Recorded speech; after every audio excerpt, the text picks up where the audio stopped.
La sala del juzgado olía a polvo y a tinta vieja de impresora. En algún lugar detrás de mí, un tubo del calentador golpeteaba en la pared como si tampoco pudiera creer lo que estaba pasando. Me quité despacio el anillo de terciopelo del dedo y lo dejé junto al montón de papeles. Oro contra blanco. 22 años de matrimonio reducidos a un leve tintineo. Del otro lado de la mesa, Renato tomó el bolígrafo con la seguridad de quien ya había brindado por la victoria. Su firma fue rápida, descuidada. Fabiana se inclinó un poco para ver la última línea con los labios curvándose en una media sonrisa. Llevaba un blazer blanco que yo alguna vez había admirado en un aparador de Polanco. No era el mismo solo de la misma marca. Lo recordaba porque en ese entonces no me alcanzaba. Junté las manos en el regazo. Déjenles todo. El abogado de ellos asintió como si esa hubiera sido su recomendación desde el principio. Recogió los documentos y su mancuernilla brilló bajo las luces fluorescentes. Nadie me miró, ni Renato, ni Fabiana, ni siquiera la secretaria que tomaba notas en la esquina. A las 4 de la tarde ya iba rumbo al oriente, saliendo de Oaxaca capital. La lluvia empezó en Tlacolula, suave al principio, luego constante, haciendo que los limpiaparabrisas chillaran. No encendí la radio. El silencio dentro del coche se sentía ganado con esfuerzo. La entrada a la casa de Rebeca, en el valle de Etla, era de grava. Crujió bajo las llantas como si estuviera celebrando mi llegada.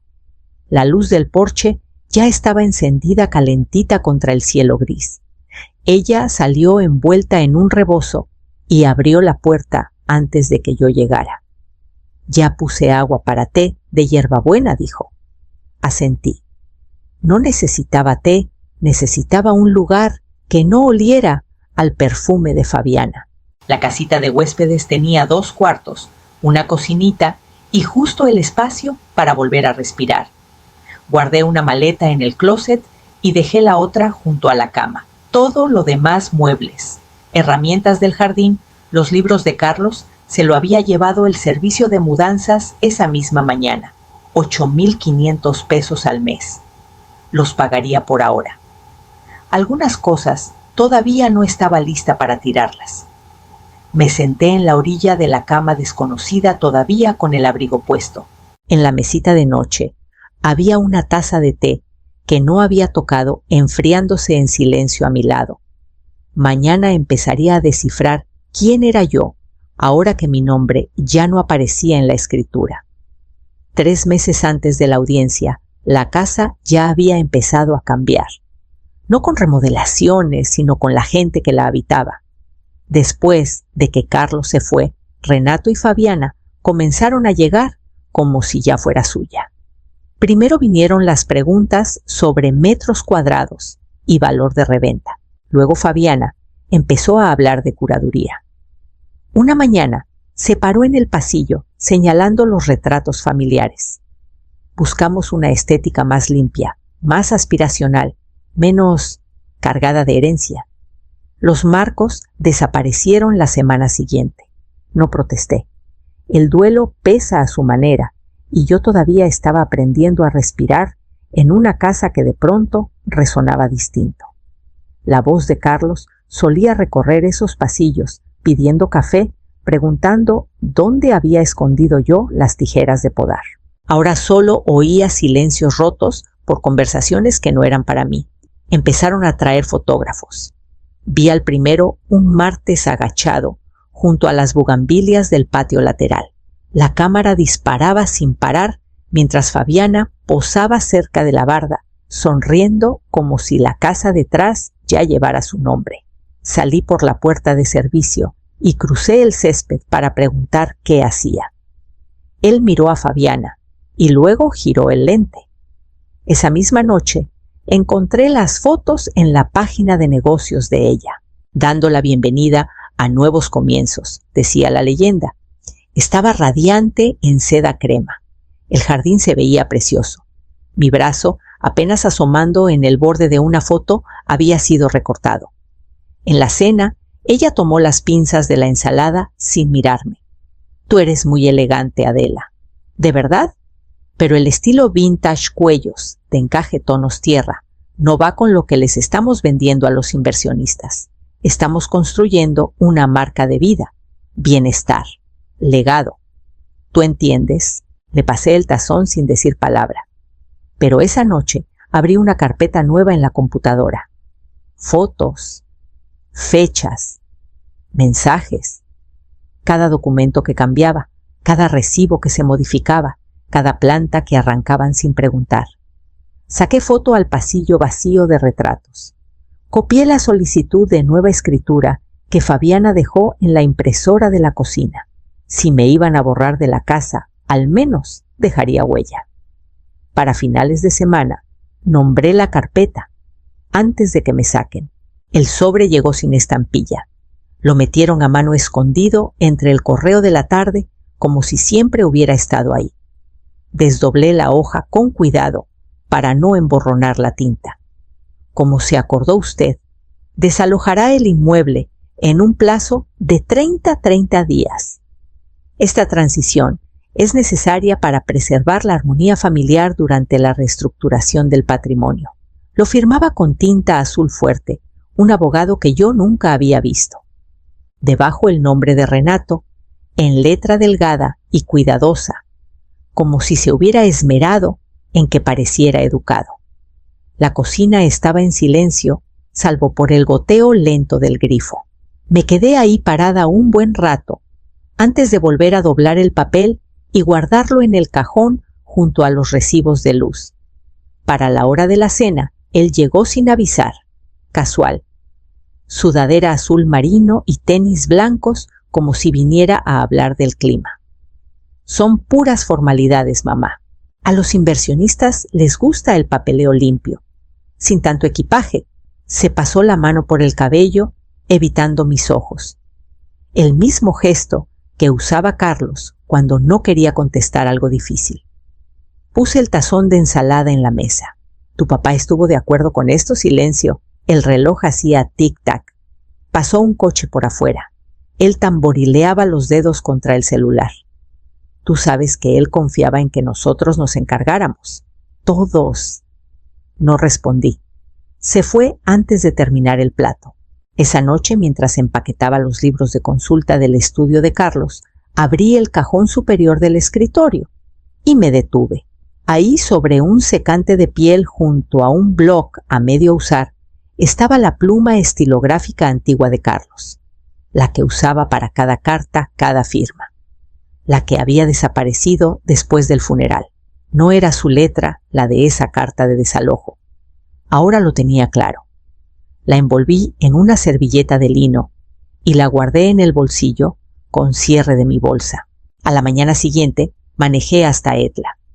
Rebeca me esperaba en el café, con 2 tés de manzanilla y los lentes de leer ya puestos. Le pasé el sobre, lo leyó una vez, luego otra más despacio. Frunció el ceño a la mitad. «Esto no suena a Carlos», murmuró. «Para nada. Por eso no lo he quemado todavía», dije. Y en ese momento supe exactamente qué estaba buscando. No había tocado las cajas del jardín desde que Carlos se fue. Estaban apiladas al fondo del bodega, detrás de cajones de cristalería y coronas navideñas. Quité el polvo de la de arriba, etiquetada con su letra impecable Jardín. Verano 2009. Adentro había sobres de semillas guardados entre catálogos viejos, fotos descoloridas de tomateras sujetas con clips, y el olor tierra caliente atrapada en cartón me subió por la garganta. Me moví despacio sin esperar más que recuerdos. Casi al fondo, debajo de unos guantes, estaba el cuaderno de registro del jardín, encuadernado en piel, la espina cuarteada por los años. Lo abrí en una página marcada con una ramita seca de tomillo. Algo metálico se deslizó y cayó en mi regazo. Una llave, pequeña de latón, con un número grabado apenas visible. La di vuelta y regresé páginas. A la mitad había una notita doblada como bolsillo. «Úsala si se les olvida quién eres». Se me cortó la respiración. la letra de Carlos. No copia, no digital. No perdí tiempo.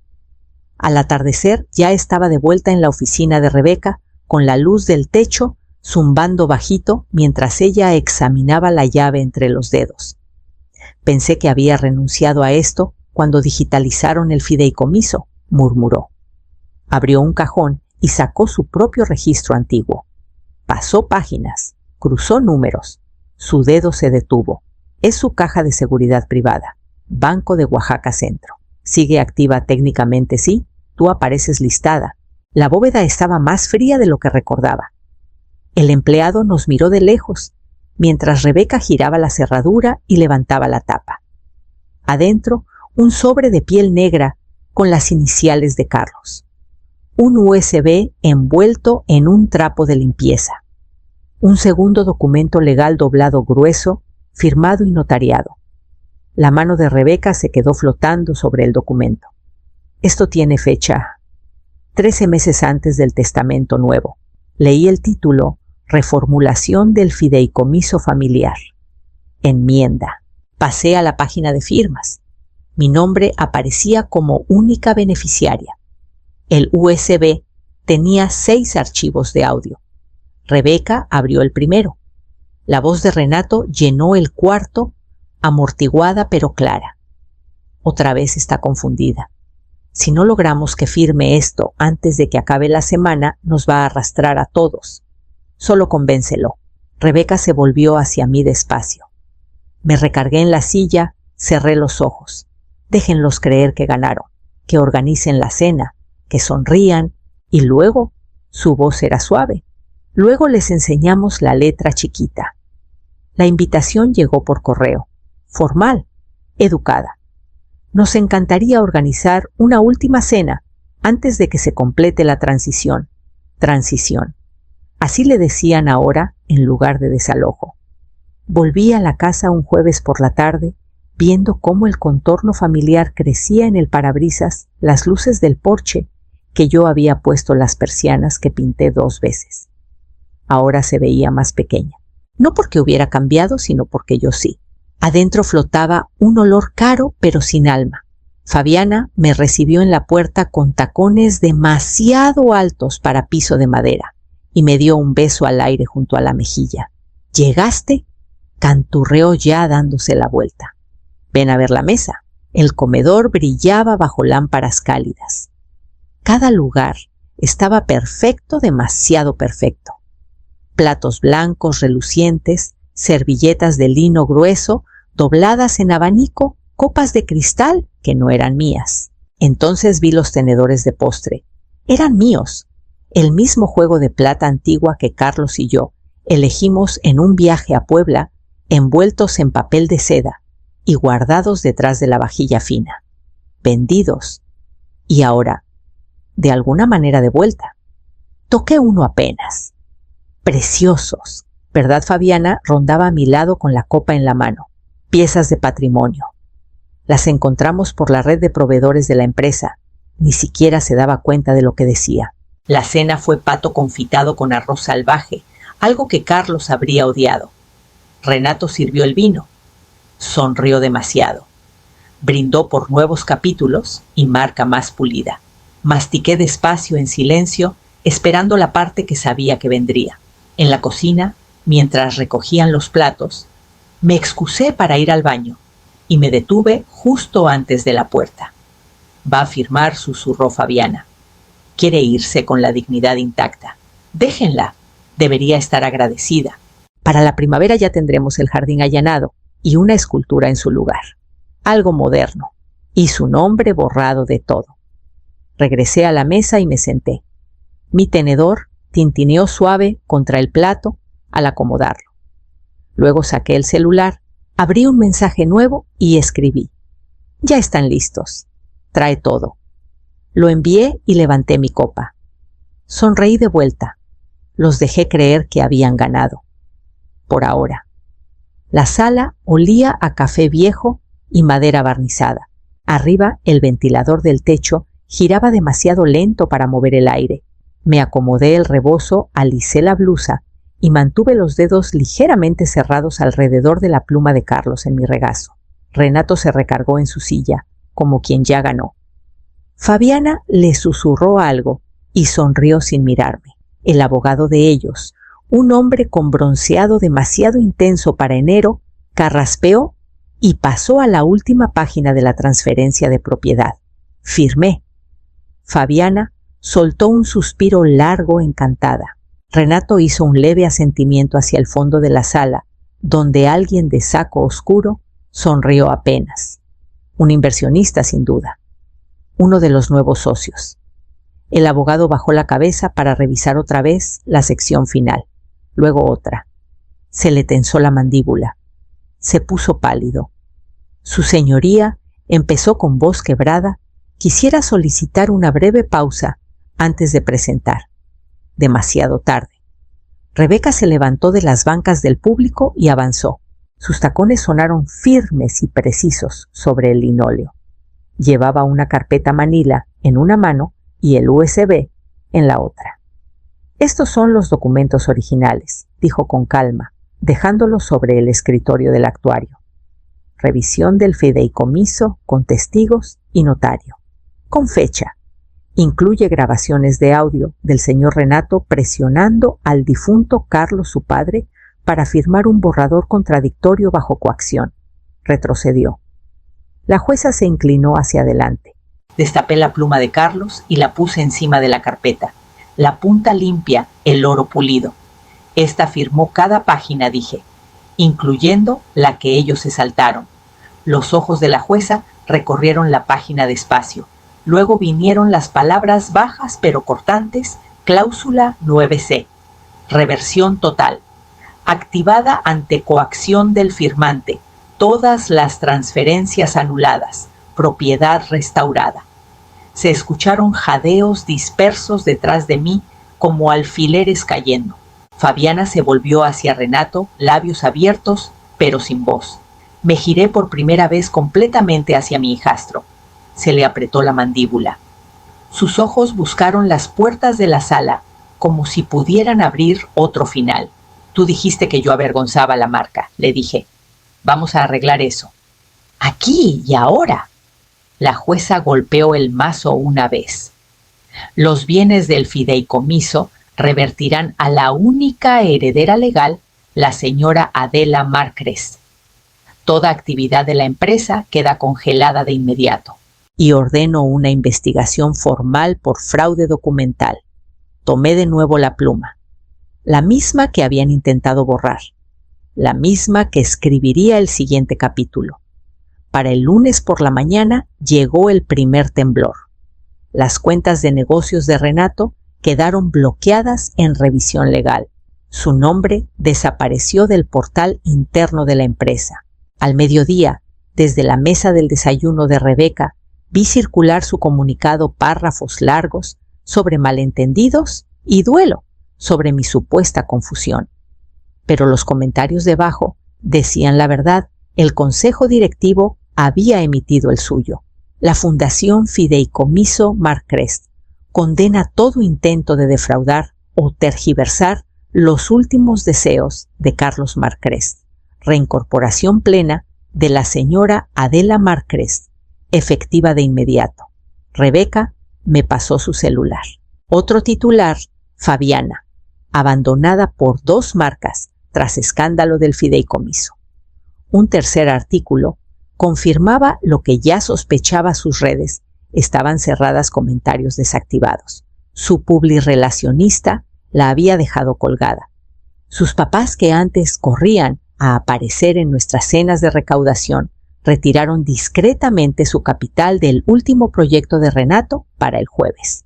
El viernes me llegó noticia por mi abogada. Un ex socio de Renato había presentado demanda por tergiversación y violación de deber fiduciario. Nunca abrí una botella de mezcal para celebrar. Nunca llamé a los medios. Ni siquiera hablé cuando la secretaria del consejo me llamó para preguntar si consideraría volver como presidenta honoraria. Decliné. Rebeca se ofreció a ayudarme con los mudanceros pensando que querría regresar. Negué con la cabeza. Yo había salido de esa casa con 2 maletas porque sabía que la dejarían en Los Huesos, y así fue. Una vecina me mandó fotos, el cobertizo del jardín demolido, mi placa en la entrada arrancada, la veleta antigua desaparecida. Adentro me imaginaba el mismo vacío muebles que compré alguna vez ahora vendidos vajilla, sustituida por réplicas elegantes que Fabiana eligió de un catálogo. Pero ya no importaba. Los bienes congelados, el negocio parado, la ilusión que construyeron derrumbada bajo el peso de una sola cláusula en un documento que no leyeron. Me senté esa tarde en la casita de Rebeca, la de las escaleras que crujen y la lámpara chueca que ya quiero, y abrí otra vez el cuaderno del jardín de Carlos. Ahí debajo de la ramita seca de tomillo había otra tarjetita doblada. Esta decía: tú siempre supiste dónde crecen de verdad las cosas. La casita no era grande. 2 recámaras, un baño, una cocina apenas suficiente para que 2 personas se crucen de lado. Pero las ventanas daban al oriente y por las mañanas la luz entraba como si hubiera estado esperando toda la noche para encontrarla. No puse alarma, ni interfón, ni reja de hierro. La casa estaba en una ladera tranquila, cerca del borde del valle de Etla, lo bastante cerca del pueblo para caminar cuando el tiempo lo permitía. El porche estaba torcido por la lluvia, la barda descascarada en las esquinas, pero los 2 se sentían sinceros. Me gustaba eso. La primera caja que desempaqué guardaba el cuaderno del jardín de Carlos y un manojo de esquejes etiquetados, envueltos en papel de seda y guardados en una hielera. Rebeca los había metido a la bodega la misma semana que sacamos todo. No se lo pedí, pero lo hizo igual. Para finales de semana ya había sembrado 3 hileras rosas blancas romero y un parche terco de tomillo silvestre. La tierra aquí era más rica de lo que esperaba, húmeda, arcillosa y sorprendentemente suave, del tipo que perdona lo que se plantó antes. 2 veces por semana camino al centro comunitario y doy clases de español a recién llegados. Algunos apenas saben unas palabras, otros hablan fluido, pero les falta confianza. A ninguno le importa quién fui antes. Después de clase, invito a 1 o 2 a cenar. Nada del otro mundo, solo guisado, bolillo fresco, a veces té en tazas agrietadas que encontré en un tianguis, sin fotógrafos, sin plata fina, sin sonrisas posadas. En el porche colgué 3 juegos de campanitas de viento, uno grave y profundo, uno de cristal delicado, y uno que Carlos compró alguna vez a un artesano en la carretera en un viaje que casi olvidamos. Cantan con la brisa como si siempre hubieran estado ahí.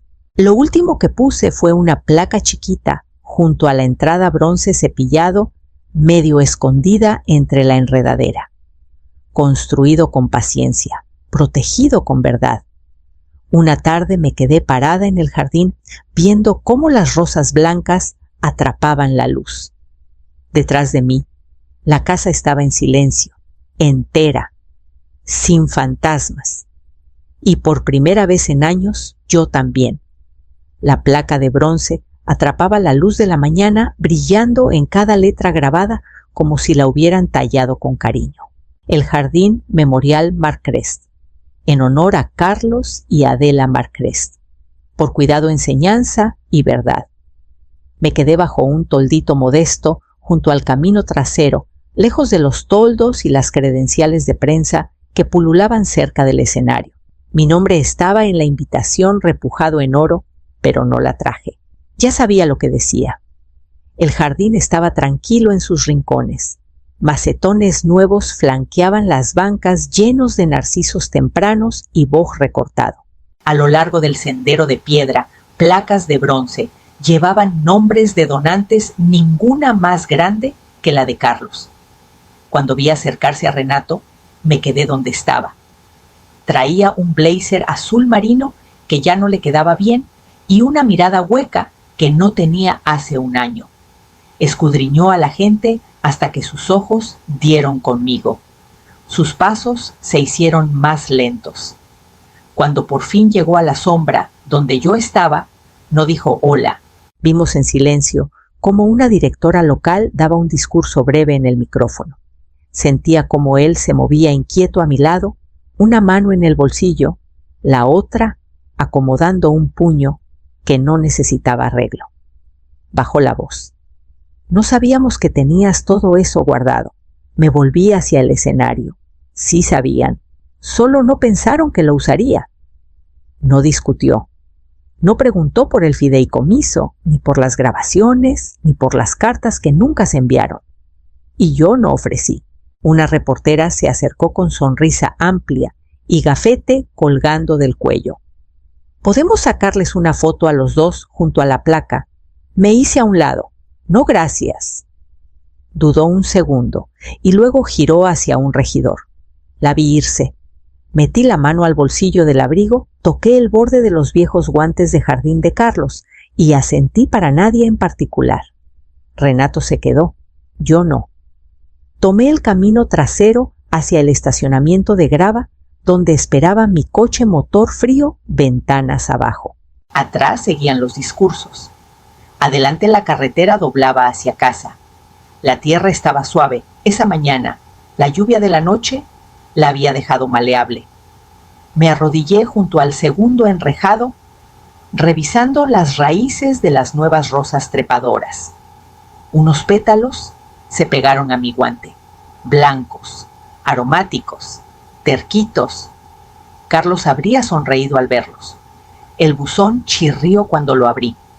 Entre volantes y el periódico local había un solo sobre con letra cuidadosa.